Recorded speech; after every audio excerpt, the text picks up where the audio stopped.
Hey, good morning, friends. A special edition of Pagitt Radio broadcasting on Wednesday. It's the first day of spring. It is the first day of spring around Minnesota, and you can tell because It's it's an lovely, ice. it's sunny. The wind nearly ripped the door off of Peacedale Studios as I was coming in this morning. It is like 25-mile-an-hour winds. Yeah. It's 7 degrees. It's the darkest of winter days in someone's feeling. It's I unbelievable. have to say, because we've talked about this in my stoicism about Unbelievable. winter, it broke me today. Oh, really? Today is the first day. I see. I love you types. I love your type. I love them. Oh, winter's so great. No, just it's not that I think winter is great. You either think winter's great the whole time, no matter No. how long she stays around. No, I think you or put up and you shut up. That's what I think about winter. But I will say, today, something inside me died. yeah, you've been born to a new world. This is like the Matrix. You've No, now seen. I'm clearly, in the tomb right now. You have now seen clearly that you do not have to see the world this way. It's winter's not them. Anyway, it's darkness out there in Minnesota, but not in Washington D.C. And we're going to call Margaret Johnston. Margaret is. She's going to be our guest here on the show today. That's why we're doing a special Wednesday edition. It's not the full radio program. It's going to be an abbreviated show.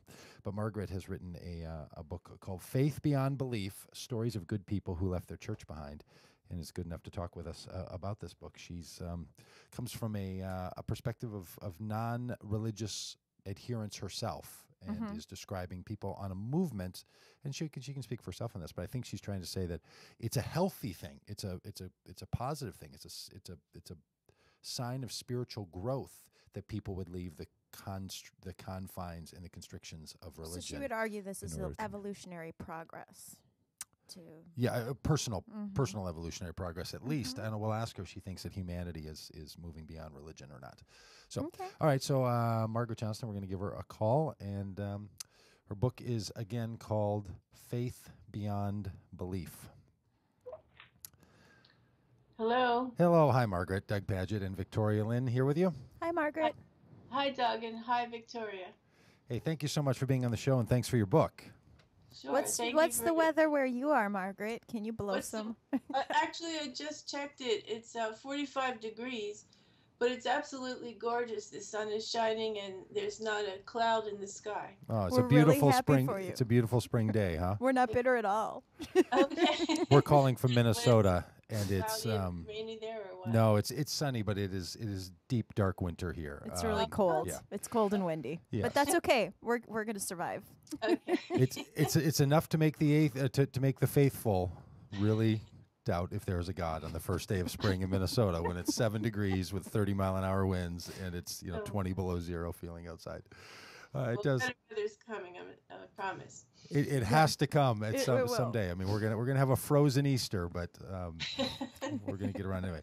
Okay, so Margaret, your book is quite an endeavor, and I know it has taken a lot from you to put this together, and it's a bold endeavor. You in Faith Beyond Belief, you've tried to tell the stories of 10 people and yourself who have left religion and left their churches in order to pursue other means of spiritual growth and of personal development. Right, exactly. Although many of them wound up back in a church, it just the point was they went through that questioning stage and wound up in something different, a different type of faith than they were brought up with. And you do write a bit about this, that your personal professional training is not in religion or in the study of theology. It's you're an optometrist. Right. That's part of what was bold of me to write a book like this when it's not my field.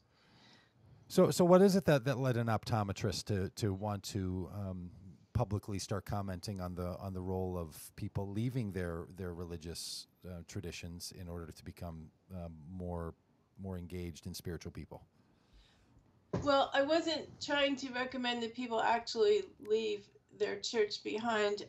I was at one point very upset with the great controversy between the believers and the non-believers. It seems that the edges are becoming so sharp. And since I had already read about these stages, and I thought, well, they really kind of blur these distinctions between believers and non-believers, because I think at that upper, what I call the mystic level or post-critical faith, I don't think it's clear that these people are strictly literal believers. Their faith has something more heart-based to it than just believing exactly what they were told. And so I thought, well, if that's the case, we shouldn't be all hating each other, because one person believes and one person doesn't believe. It's kind of more of a continuum. Mm-hmm. And my part of my goal was to soften the edges on that discussion, to let people see that it's not a black and white issue.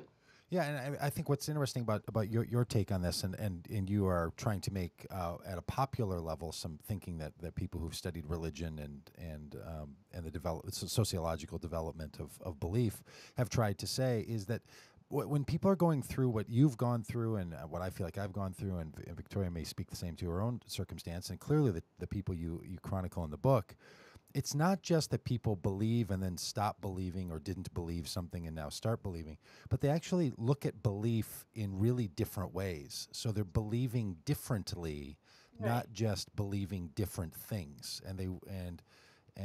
So is that right? Is that some of what you're getting at? And talk a little bit about that. Sure. So, again, I speak not as a theologian. I want to make that point clear. But from what I've studied from the various theorists, what I call theorists that are mentioned in the book, is that it's important not to just accept everything on blind faith, everything that your preacher told you or that's in the Bible in a literal sense.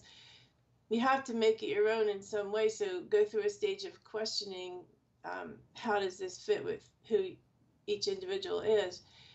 And some individuals will wind up at that point just reasoning themselves away from all forms Mm-hmm. of religion or spirituality.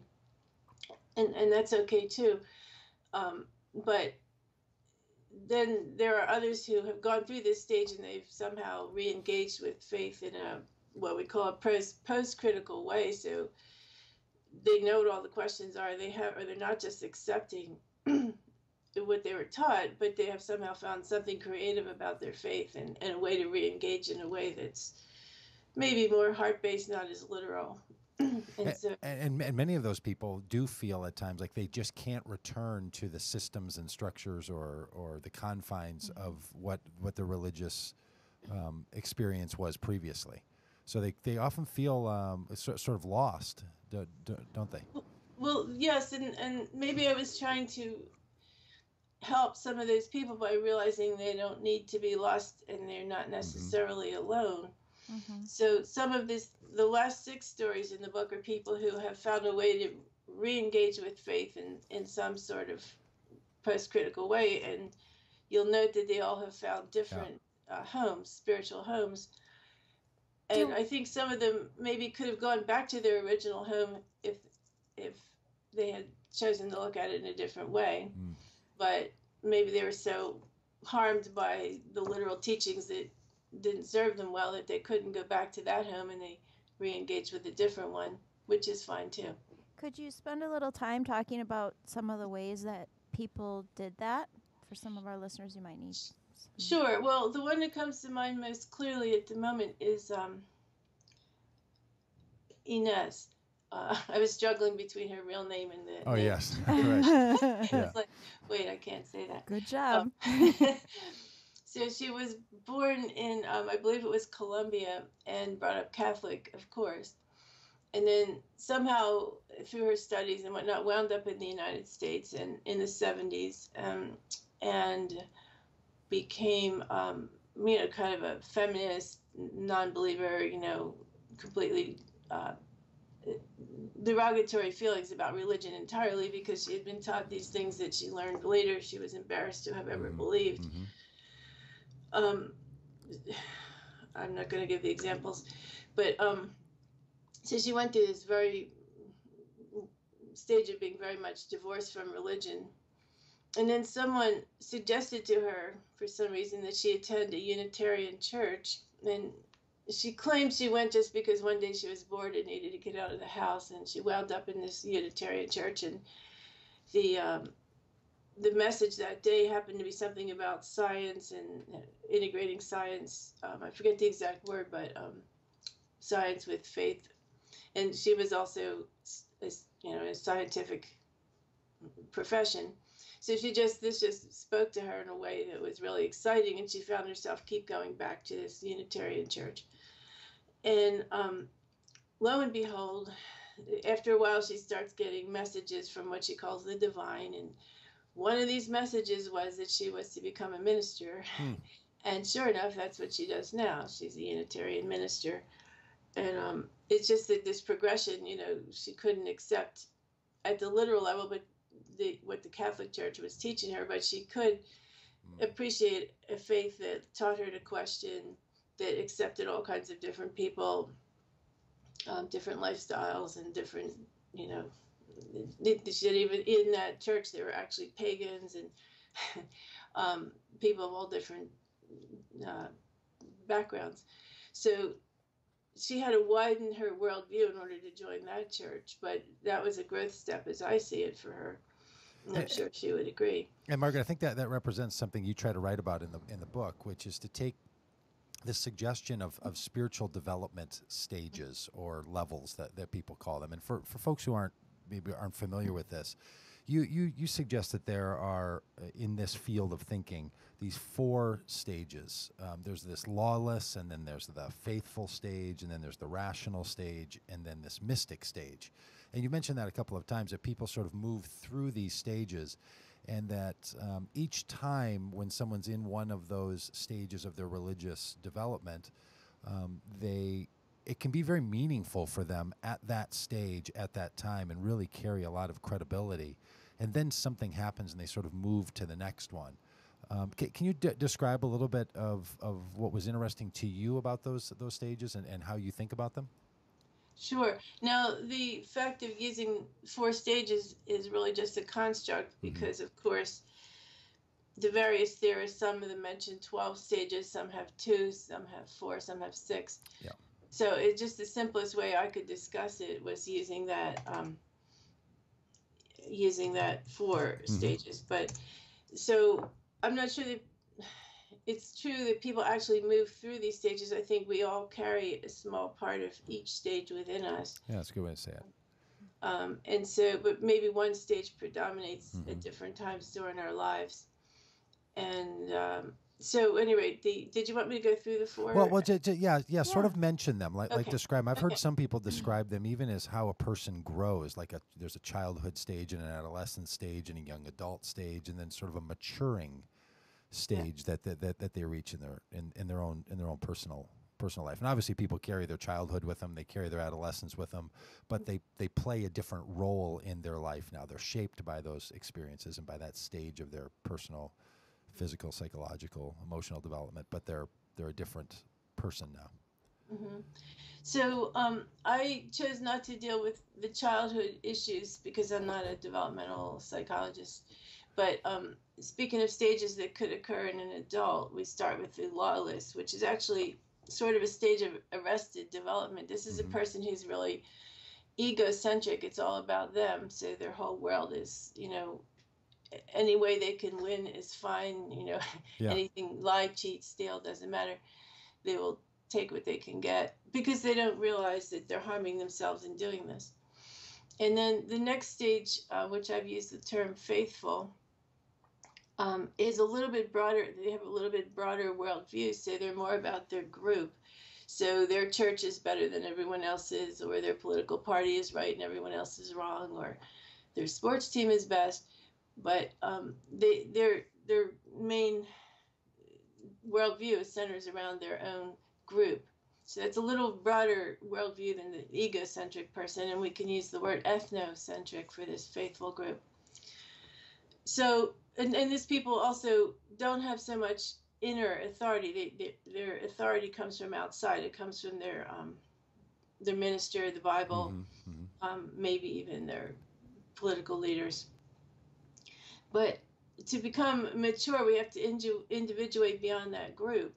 And so the next group we call rational. I called rational. And these are people who they've developed enough inner trust in their own inner reasoning powers that they don't take everything the preacher said literally, and they maybe have reasoned themselves out of faith, and maybe they haven't, maybe they stay in. But the point is that their worldview is wider. They no longer just accept their group as being important. They kind of see probably all people as being important, and they tend to be a little broader, more broad-minded in that sense.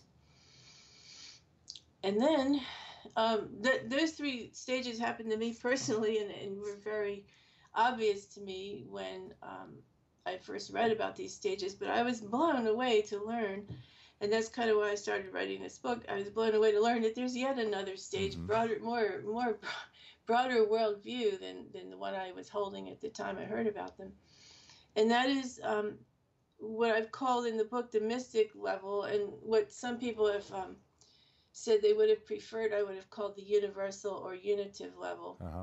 Yes. And that, because the word mystic scares people away. Right. It can sound a certain kind of spirituality has owned that word. Yeah. Right. Exactly. So this last stage that we can describe anyway, it may not be the last stage that there is. This last stage, people have even broader understanding, and so it's not just all people, but in a very general sense, they've included animals, they've included nature, the cosmos, the whole universe, and whatever view of God they might hold is all included in something they themselves feel a part of. And so they have a more broad worldview, and also they have sort of what we call post-critical faith. So they've been through the critical stage, they've asked all the hard questions, and they have still chosen to re-engage with spirituality in some way, although it may not be as literal as the person who sees a God in the sky with a beard who's passing judgment on every action. Right. And one of the things that you're trying to bring up in the book is that religion as a whole has tended to, and maybe even needs to, sort of function at that faithful and maybe into the rational level, and that I think you're bringing a critique that is really interesting, and it's trying to say, look, religious structures and systems and belief is only going to bring you so far. Like, there are some people who critique the church or churches or religion. You know, they can do it, and I have friends who do it in Judaism and friends who do it in Islam and so on.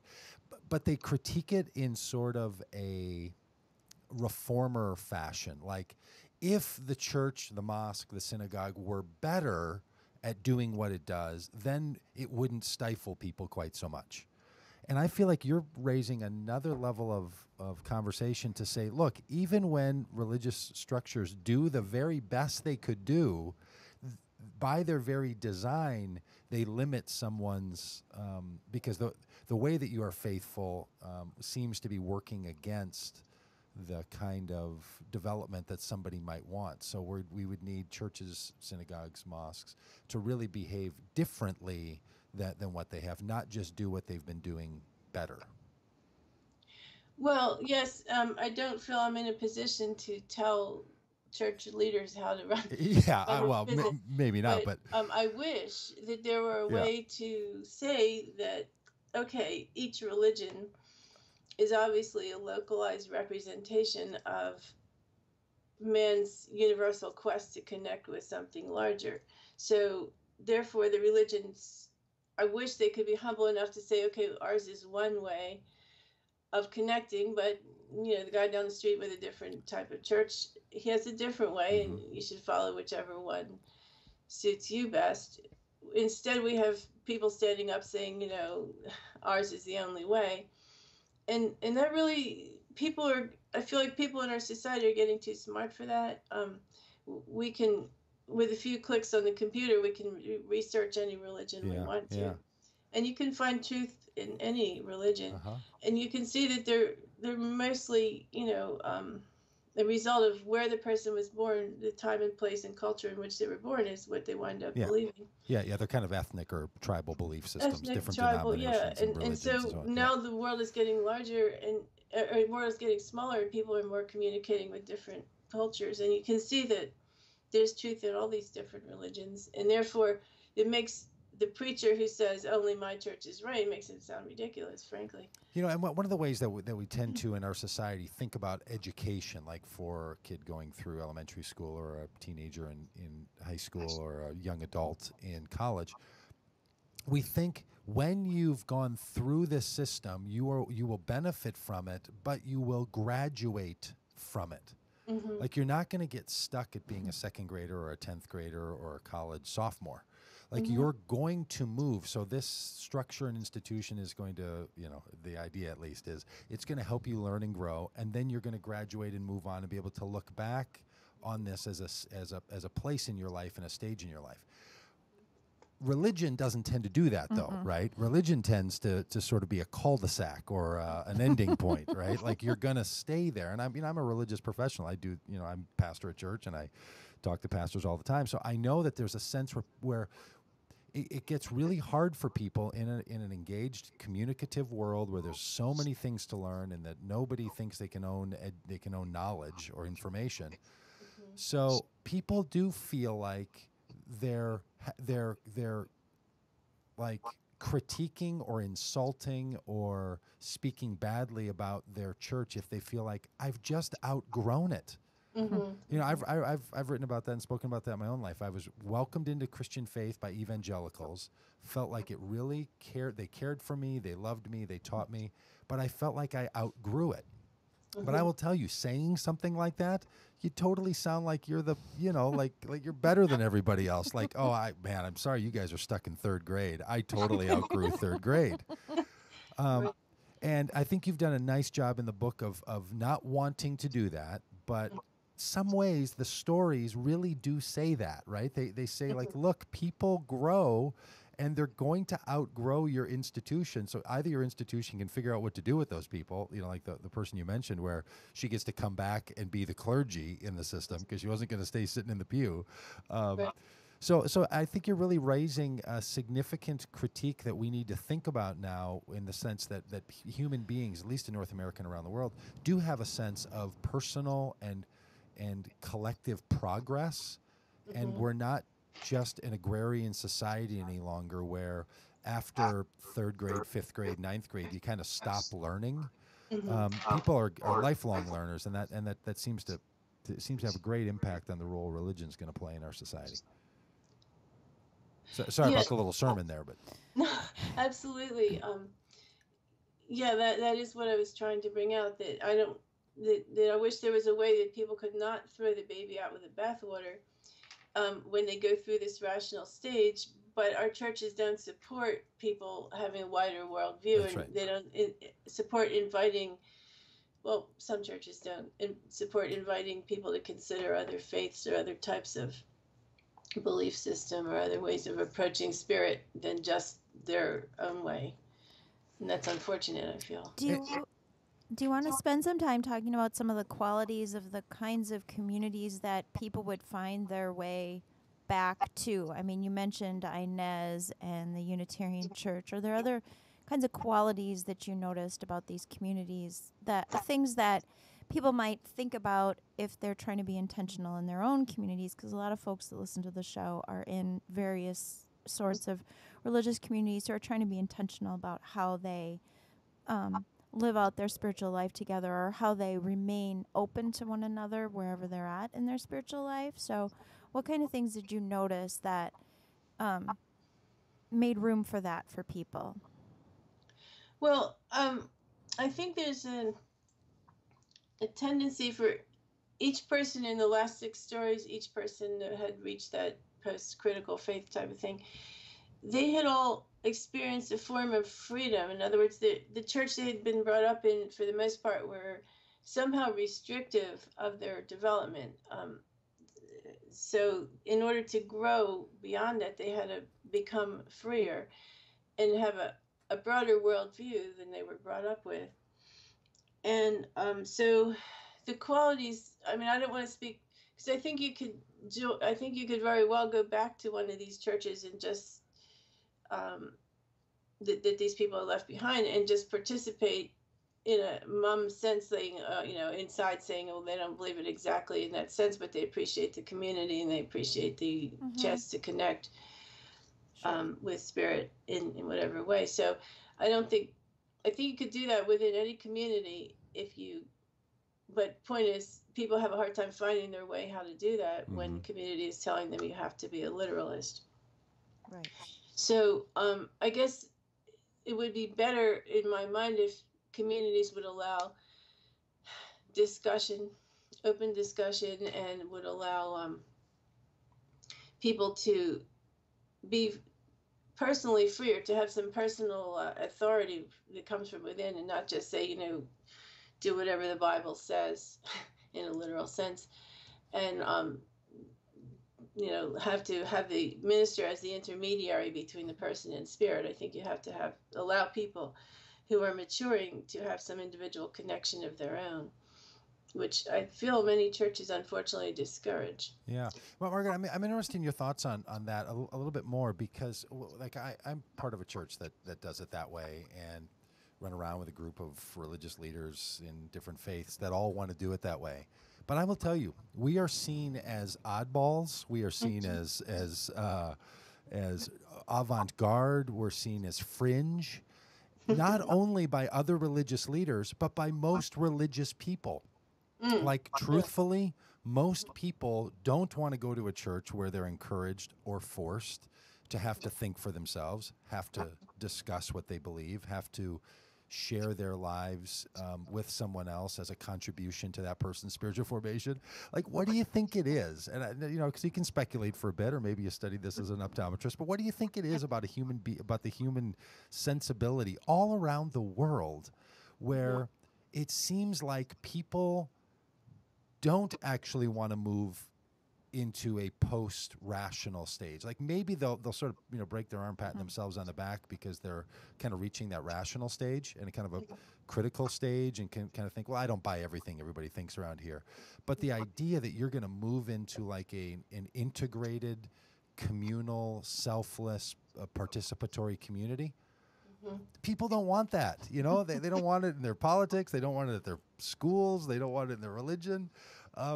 What is it, do you think, that holds people back? Because it is so refreshing and so good and so life-giving when people do it. But why do you think people seem to avoid it? Or do you not? I guess you don't have to buy my premise at all. Maybe you think people really do want it and do participate that way more often than I'm giving all of us credit for. Well, unfortunately, I think our whole society doesn't support seeing that type of spiritual freedom as a value. When you listen to the media, whether they're talking about politics or whatever, and they keep pulling it towards this rigid, there's a right way and a wrong way, and it's so easy to just say, okay, he's right, I'll go with what he said, and yeah, we'll go with the right way, and allow someone else to become an authority. So I don't know why more people aren't interested in individualizing farther and then rejoining a community in a post-critical way, other than that our society does not seem to support this as a value. Yeah, it is a curious thing, isn't it? Because there's like, and maybe this is a societal development, and I know some people who speak of it this way. They're like, look, there's a kind of a human consciousness level that's changing. So their description would be, you can see over 10,000 years of recorded human history, the development of these kinds of patterns, and whether you put them, as you mentioned, in 4 like you did, or in 6 or 12 or 3 or whatever, it kind of gets at the same idea. But that humanity has moved from a period of time of kind of, in your language, lawlessness into faithfulness, and you kind of see that in the development of religion around the world. And now we're kind of in an enlightenment and post-enlightenment era of rationalization, and so science is having a different conversation with its religious counterpart. And that maybe in years or decades, centuries down the road, humanity will continue on that process, and that a few people have tended to be ahead of the game and a few people have tended to be laggards. But as a whole, there's kind of a shifting and an evolutionary development in a human approach to religion.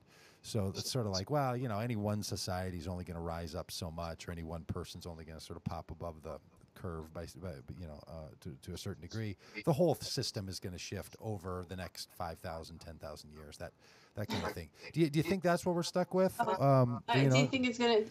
I'm disappointed to hear you think it will take another 5 or 6. Well, I'm just sort of going from, like the Old I was Testament thinking more like period through a 20. New Testament period through a church period, and like, good grief, I mean, I'm not a Catholic, but and so Catholics are, not my tribe that I can speak, from personal life about, but it feels like every time a new pontiff is inaugurated, it feels in some ways like, well, we made a little step ahead in whatever that person's temperament was, but it also feels like, boy, we just get pulled right back to,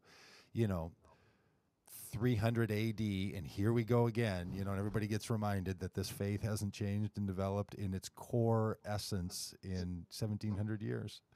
And it just Right. sort of takes the wind out of my lungs some days. It is disappointing. I am hoping that this type of what you're describing is more of a backlash phenomenon. The last dying call of this pre-enlightenment mentality, Yeah. authority and rules, and because it does seem like this backlash has arisen in the last 10 or maybe Yeah. 15 years, whereas in the 70s and things were loosening up quite a bit, and maybe not in a good direction, but they were becoming less restricted. And now there's this, I hope it's a backlash phenomenon, because these people are threatened. The literal, fundamentalist type of mentality feels threatened by overall society moving hopefully forward, and hopefully not going to take. Yeah, and I will tell you, I hang around a lot of post-literalists, and they move into kind of, progressive liberal Christianity. And it gets stuck there just as well. Like, you can get stuck in what you've determined the faithful category. I know a lot of people get stuck in the rational category, Oh, sure. right? And it doesn't feel all that much. It seems like whether you get stalled out, this is a little simple, but whether you get stalled 20 miles from home or 10 miles from home, you're still a long way from home. And it does feel like that, you can sort of, it's really easy to kind of bang on the ultra conservatives, or even a parody of the ultra conservatives that, that many of us see so regularly. But boy, liberal religion, progressive religion in North America, it is really in trouble. Like, there's more energy in the conservative side of the system than there is in that rational side of the system. So that there are days where I think, oh boy, maybe, I don't know if it's the death rattle or if it's, if the train's rolling backward down this hill. It's hard to know some days. Gotta have trust. Yeah. Okay. Hey, okay, so Margaret, we just have a few more minutes, but I have another, one of the things that intrigued me in the second sentence of the introduction, which, is always the sign of a good introduction, right? You write this sentence. Did the new atheist, you asked the question, did the new atheists, in quotes, writers like Sam Harris and Richard Dawkins and Christopher Hitchens, speak clearly to your rational mind, yet leave your heart still yearning for some greater spiritual reality? Like, you didn't start the book only saying, hey, has religion come up short? You also said, has that form of atheism, the new atheist, do they also leave you a little short? Can you talk a little bit about why you started the introduction, and with those questions and with those people in mind? Well, I feel that they, we can use the word triumphalist. You can say that many people at the faithful level are very triumphalist. Yeah. But then, as I read those new atheist writers, and as I speak to some types of groups who are very, very atheist oriented, they're also triumphalist, and it's very black and white. They're non-believers, and they're proud of it, and there's no wiggle room, and there's not, and they would not allow themselves to grow or allow their group to move forward towards any spirituality, because they've thrown the baby out with the bathwater, and they're very triumphalist. That they're there. They think they have arrived, and so I was hoping to maybe just open up a question. Maybe someone who had read those new atheists and had bought everything they said, hook, line, and sinker. Maybe you could just find a little seed of, maybe they did. Maybe they are ignoring something. Maybe there is something else to consider, and that's kind of why I put that thought in there. Yeah, no, I like it. We see it a lot. Victoria and I talk to a lot of people on the radio show, and we have ongoing conversations with atheists and people in the new atheist kind of movement. And a lot of them do regret and bemoan what you're suggesting, that sometimes it sure feels like there's a kind of restrictive legalism that comes into to certain ways of thinking. That's a good term to use, restrictive legalism. I like that. Yeah, and it's unfortunate because I don't know how much time you have, but the one of the theorists that I mentioned in the book, that K. Helmut Reich, who has actually studied that there are different levels of reasoning skill, different levels of maturity. So at the least mature level out of 5, people see everything as black and white. It's either this or that. He even goes so far as to apply it to religion. But as people mature, they are able to integrate more and more context into their reasoning. And by the time they get to the 5th level, they not only tolerate paradox, they appreciate it, and they can see that it can be true that maybe, the religions are not exactly true in the literal sense, but there's still something, there's another way of looking at it that is true. And so it's just a broader way of looking at things, and it's not this black and white either or, either I'm a believer or a non-believer. There's an awful lot of wiggle room that should be taken into consideration if you're not shutting out the full truth. Now, I as an author myself, I've experienced this, and I'm wondering if you have too. Are there things that you wrote in the book that now you read or you hear people talk about, and you're like, oh man, I totally don't think that way about that anymore, and I kind of wish I had thought about that, written that differently. Are you experiencing any of that yet? Or like, are you hearing from people in interviews or people that are commenting with you on the internet about, or people that you meet that would say, oh, you did mention the use of the word mystic as opposed to kind of that's one thing that I guess I at this point would change. But other than that, it's not been all that long since I wrote the book, so not so much. I have gained some ideas I didn't have then that I think I'll probably include in the next book, but it's nothing I regret in that book. No. Great. So tell us how people are receiving it. What are you hearing when folks hear you talk about this or read the book? What's the response? I'm very surprised, actually. I expected an awful lot of people to not like it. The people who are more thought to be more literalist. But some of the people I was most concerned about, people I know who I thought, oh my gosh, they're going to hate me. Yeah. They have said, oh, thank you. This is a relief. Maybe they had some questions, and this helped them reintegrate in some way. It's been very positive, and I'm very pleased with the results so far. Of course, I haven't run up against, rabid literalist groups. Sure. Yeah. Well, they won't read it. I mean, they won't see it. They won't read it. Foaming at the mouth. Yeah, you're going to be okay. You're going to be okay in that department. And I thought you did a nice job of not overplaying, but just gently playing the connections that could be made between being an optometrist and someone who's raising these questions, right? Like, that like you want people to see something more clearly, and sometimes it takes a while to adjust to that to that new vision. Do you think there's something about having been a professional optometrist and helping people see that you feel like you're still doing? Well, sure. I mean, in optometry, we're just helping people see more clearly, of course, in the physical world, but it just all of a sudden made sense to me that the next step for me would be something to provide more clarity in a different world. So I don't know if there's something. I know that years and years of practicing optometry brought me a kind of. I love seeing patients. It's just a total passion for me, and it just brought me a kind of a flow feeling that I think if anything has contributed to my development, that's certainly one of them. That I spent so much time in this state of joy of just helping people see better.